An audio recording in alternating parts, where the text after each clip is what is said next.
Hi, I'm Teo, and this is a couple of videos on how to make a simple song with AC Toolbox, Live and Reason. We're using AC Toolbox to generate the notes, using its various functions and compositional abilities, routed through Live to Reason. We're using Reason because of the sound, and Live because it makes it easy to wire things up. With AC Toolbox, you first need to connect it to Live. That's easily done with the MIDI setup. Here, sending it through an IAC bus 1, which is picked up when we select IAC bus 1 on the MIDI from. Reason is connected by rewire, so it's easy enough to route the MIDI to Reason and to the specific instruments that we've selected. And the audio in this case is all summed to the master and worked back into Live.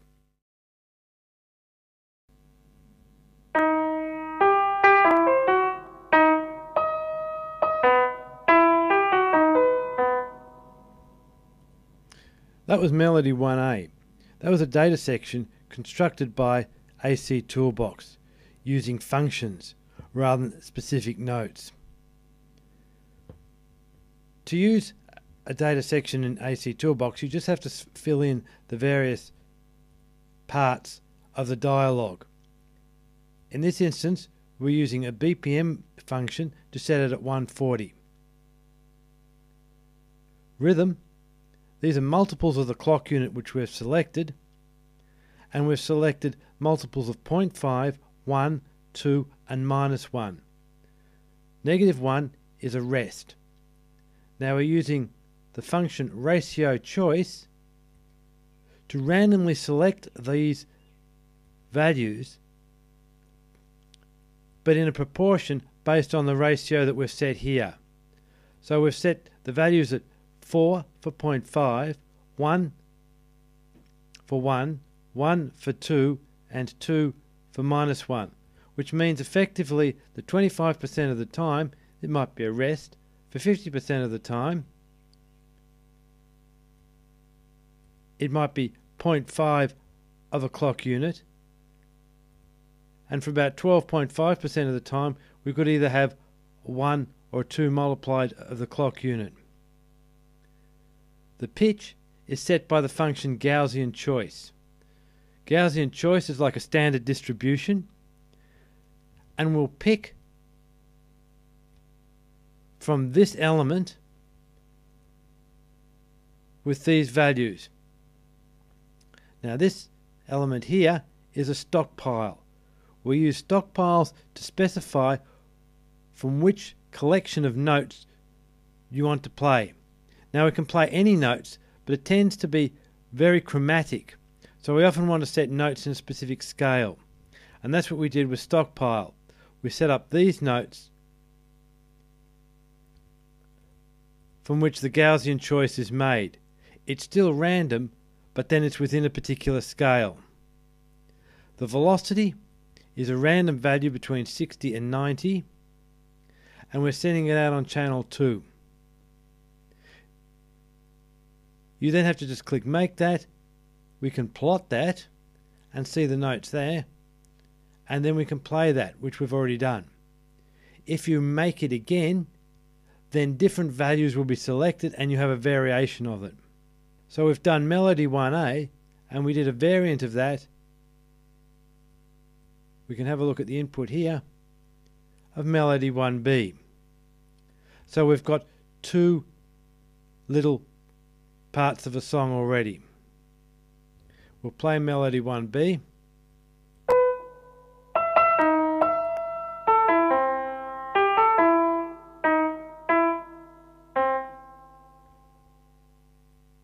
And there's the plot. Now to create variants of Melody 1A and 1B, there's a function which we can reverse the notes backwards. So have a look at the input on there, and we're having a look at Melody 2A is the backwards version of Melody 1A. Similarly, melody 2B is the backwards version of melody 1B. So we can have a play of melody 2B.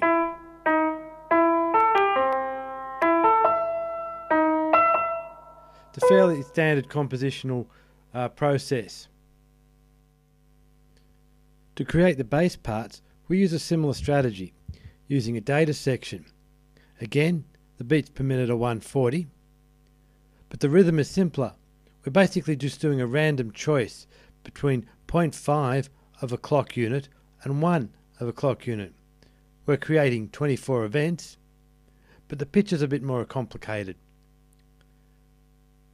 The function that's used to randomly select the items from the stockpile is tendency choice.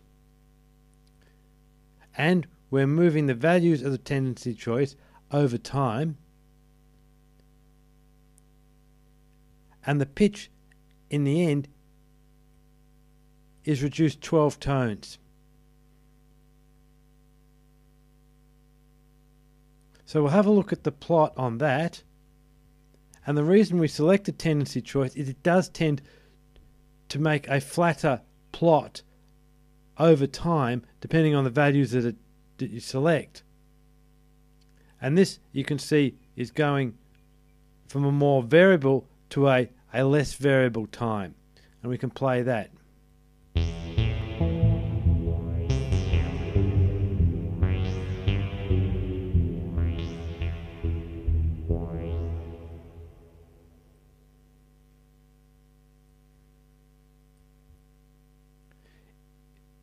Bass 1B is just a variant on the same thing, so we can plot that.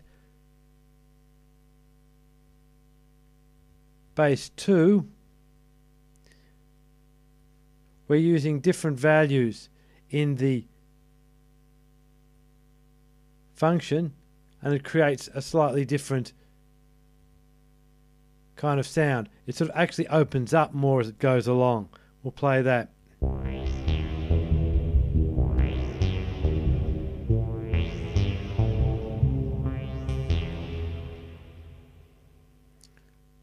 And we have bass 2B. So now we've got 4 parts of melody and 4 parts of bass. We'll also have a look at a pad.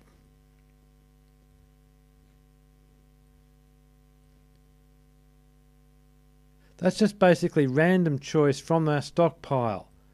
Again, but using a ratio choice, but with very much larger values of clock unit. For some reason I haven't used beats per minute, I've just used a clock speed of 140 milliseconds. We can listen to that.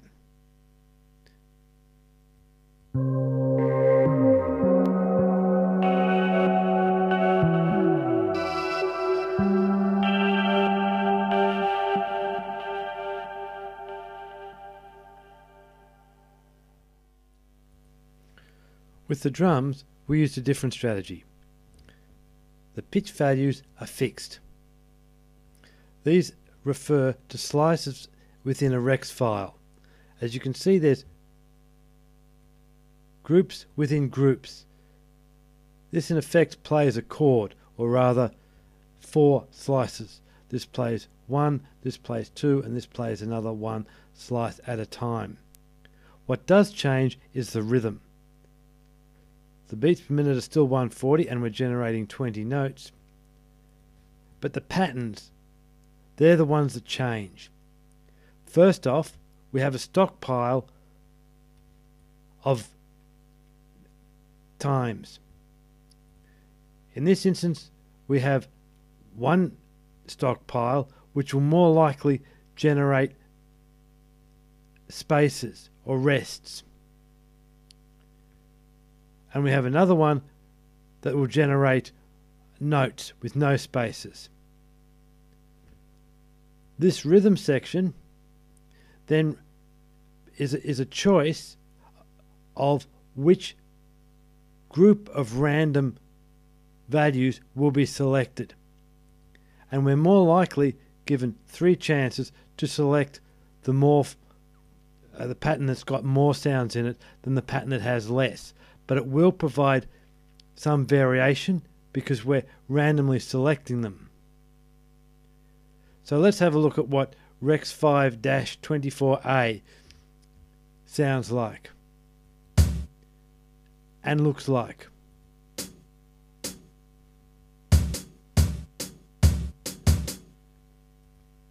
And we can have a look at Rex 5-24C,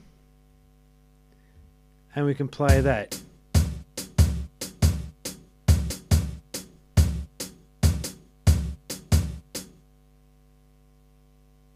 So now we have 4 drum parts to go with our 4 bass parts, our 4 melody parts, and our randomly selected pad part.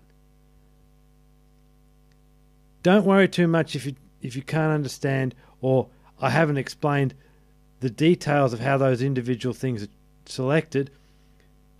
But the aim of this was to show you that there are different ways to construct different groups of notes within AC Toolbox. The second video is to show you how to combine those parts into something approaching a vaguely recognizable song.